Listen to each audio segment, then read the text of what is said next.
Rantavitikan Viirinkankaan uimarannalla ollaan toukokuun 2. päivän iltana. Kyllä yhä laajempi uimarimentävä aukko on tässä uimarannalla, että Talviturkin pääsisi kastelemaan. Vähän vaan samealta näyttää tässä tämä vesi, joka on ikään kuin jäälauttojen saartamana. Minä epäilen, että vaihtuuko tuo vesi vai onko se jotenkin likaisempaa vettä kuin tuo, joka virtailee. Ja paljon jäälauttoja on nyt ihan tämän päivän aikana ilmaantunut.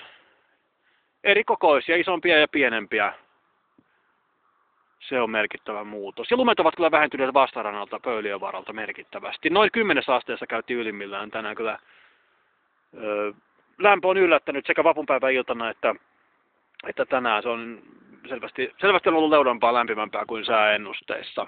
Se on tietysti odottanut tätä vähän jäljessä olevaa kevättä, kolean kevättalven jälkeen. Mutta nyt näyttää melkoisen normaalilta ja veikkaisinpa, että tällä toukokuun ekalla viikolla on jo mahdollisuus käydä huuhtaisemassa Talviturkki Rovaniemellä Rantavitikan ja Viirinkankaan uimarannalla.